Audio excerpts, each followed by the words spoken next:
Thank you so much for joining me at Organized Zen Now. My name is Janie Downey. If the content here is helpful, please like, share, and subscribe. When you subscribe, YouTube recognizes that I exist, and that is just lovely. So please subscribe. If you don't hit notifications, then there's no obligation to it. It helps you find me again. So Organized Zen is about getting to your best work in a peaceful way.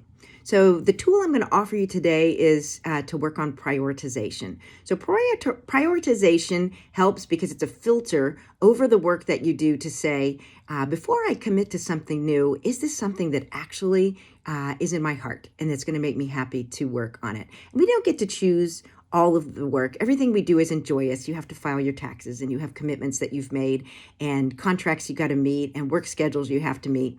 So this is really talking about getting to the work outside of that to say, how do I fill my time in a cool, fun way that makes me happy? So Henry David Thoreau had a great quote on this, which is, it's not enough to be busy, so are the ants. The question is, what are we busy about? So we're going to do some work today on prioritization by building a personal rock cairn of what your priorities are. And I borrow this idea from Dr. Lissa Rankin, who wrote an excellent book called Mind Over Medicine. So Dr. Rankin, as a classically trained doctor, she was working with patients who she wasn't able to cure. And she couldn't figure out why. She was thinking about the ones that were easier to cure, ones that smoked too much, drank too much, had stressful relationships, had stressful jobs. She could say, if you can work on those, you're going to feel better. But she had a lot of patients that, she was in California, that were very Zen. They did yoga and they exercised and they drank green tea, they meditated, but they were still sick. And she thought, what is that? So there's things that we do on the outside, and then there's the things that we do on the inside. How do I get to those? So she's out on a run, and she's on a path through the mountains, and she sees a cairn of rocks. And she starts to think about that. And a cairn of rocks is something that marks a path. It tells you that you are on the path. So what if we, as a person, knew what our rock cairns were and what keeps us on the path? So if you think of these as rocks, each part of what can help you stay on the path. This is what she started to work with her clients with, and it worked very well. It's worked very well for me. So when you're going to decide what's going to be in your rock cairn, as always, you need to get out some paper and a pen because you're going to do some thinking and you're going to do some writing. So, and the question is, what are your personal highest priorities? So these aren't to-do items. This isn't love to-do items.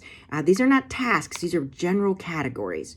So like for me, I always start off the list with creativity. So I redid this list at 4 a.m. because that's when my brain decided that it was time to work on this. Creativity is always in my list. Not in a set order yet, but it's on my list. I'm just brainstorming right now. If I have a day where I'm not creative, I just feel off. I feel a little sad. I just feel like I haven't gotten to the work that I really want to do. It doesn't have to be big. It can just be a minute, but creativity, always in there. Also on my list this time, new learning, satisfying work. This also for me includes volunteer work because I'm a writer. So my work is really volunteer work, and I'm doing tour guide work at historic sites here in Alexandria. So at the core of me, definitely a priority for me right now. Community and connection, great conversations. These are some that I've grouped together. If you brainstorming out your list and you see things that can be put into one rock, like for me, community is about connection and great conversations.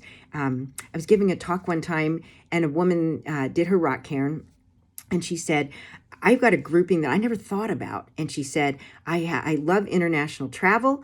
I love international food. And we always like to have an international student. She said, I realize I have this international rock. And that gave her ideas too, to think, if international is a priority for me, maybe there's some other pieces out of that would also work well for me.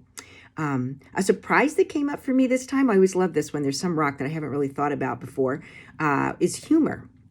And one of my pieces that's always in there is new learning, but humor is different.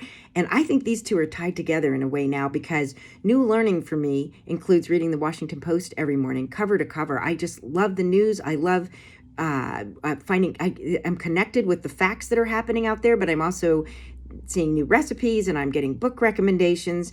But the news, is a little tricky these days. So the humor piece to me is I also go on YouTube every day and I watch the late night comedians, just their monologues. I just want to hear the news, but from a funny perspective. And they make me laugh out loud. And I think it's a balance to new learning for me right now. So it's my top little rock right now, but that's definitely in my cairn. Spirituality is in my cairn. I like that time to just be peaceful and feel like I'm connected to the earth. And then the base is always the same for me, which it was again at 4 in the morning. And that's health. And health for me is food. I get weird reactions to food. So I would have never told you that food was a priority to me because I didn't really like food. But once I really thought through, if I don't eat well, I don't feel right.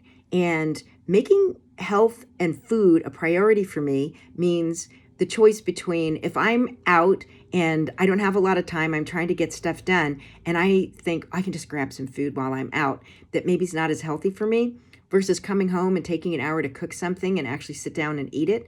By making health a priority and a base priority, this is a base rock, then I don't worry so much about that time. The Zen piece, again, is feeling peaceful about the decisions you're making and how you're being organized. When I feel good about the fact that I am going to take the time because I've thought that through, it helps me justify it in my head and it helps me justify it as a priority. Under health, this is another one that I've kind of grouped things together. I've got run, walk, and bike, because if I don't get outside and get some activity every day, I don't feel like I'm off to a good start in the day. And then what's important with that is they take time, and you think, oh my gosh, well, I should be working on this. I should have like this giant thing I'm working on. But take the time. For me, I have to take the time because that's a priority for me to get in my health category, to get some kind of activity during the day. And then sleep is also a huge priority, regardless of the fact that I wake up at 4 and have to do a little bit of creative work most mornings. I do make sure that I get enough sleep. If I don't have enough sleep, then I don't do my best work. That's a clear layup for me. So I go to bed early and I get up early, and I make sure that sleep is a priority. An interesting one that also popped up for me this time is organization. So to me, that's just kind of a way of being, and I've never put it in my rock cairn, but like right now I'm doing this video and it's taking away from my time of writing a novel, but I feel that passionate about organization.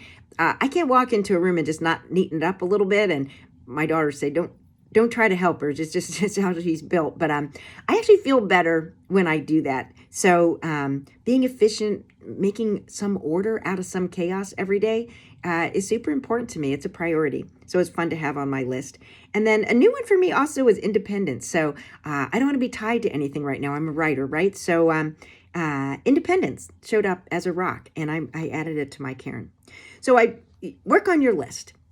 After you finish watching this, you want to have some quiet time, take a breath or two, and then just write. So yours could be so different than mine, but what are the key pieces like that if you don't get to them today, this week, this month, you're not going to feel like you are you, and that you are getting to the work that's right from your heart. Group things together, and then now we're going to put them in some stacking order. And the only thing that I think is important with this is just in your mind to prioritize your priorities. So again, health for me is like a base rock. If it's not there, I'm not in good shape. Some of these other ones, like new learning, doesn't happen necessarily every day. Humor might not happen every day. Spirituality might not happen every day, but they're vital rocks to me. But they're in the stack, but they're a little higher up than health and really organization is for me. And then just to make it fun, I make it into a picture. You don't have to, but I like to put my rocks in order so that I can see them. So this is my prioritize from the heart. And I try to make them pretty. I'm going to post this. And this is just a reminder to me for two things. One is when I go through my to-dos, when I'm working on stuff today, is it a core priority for me of stuff I'm doing? If I was sitting and watching TV in a random order, that's not a priority for me. That's not a good use of my time, and it makes me feel kind of drained. And sure enough, that is not in my stack. Some people love that. If you love going to movies, the entertainment piece, if that's a rock for you, then when you do it, you should feel really great about it. doesn't work for me, not in my stack. So I'm not going to feel great about it. And the stack is a reminder that I don't want to do that because I want to get to these other pieces that are so important to me. So you're going to look at your to-do list and say, am I hitting on some of these? Like over the course of the week, if humor is super important to you, find a way to get it into your life because it'll make you feel better. The other thing, and I think this is maybe the bigger one, before you commit to new stuff, really think about your priorities in this kind of an order. Somebody asks you if you want to go out to a movie. For me, not a big driver. For you, could be huge to say, yeah, actually, that's a priority for me, and I'm going to make sure that happens. If I take the time out to go run, it was funny, I was talking to a group of entrepreneurs one time, and this guy said, I'm so glad to think this through because he said, I'm spending all my time building up this business and I feel guilty when I go to the gym. And he goes, but when I think about it, I'm the same as you. If I don't get some activity, I can keep working, but I'm not going to do my best work. And it gave him the license in his head, the Zen part, to say, I'm going to work out and I'm going to feel really good about it. And then I'm going to get back to my other work. So before you take on a commitment, somebody asks you to a movie and you want to go, great. Someone asks you if you want to be on a board and you hate that. And you think, oh, maybe I should, or my kids are involved in this organization, or my mom used to do it. If it's not in your heart, not a priority, then yeah, you got to say, no, thank you, but thank you so much for asking. I'm deeply grateful, but I have to pass because I have other priorities that are outweighing that right now. So it's a great tool to help you with your day-to-day and in your future planning. All right, I hope this was helpful. If it is, please like, share, and subscribe, and I hope to see you here again. Thanks again for stopping by.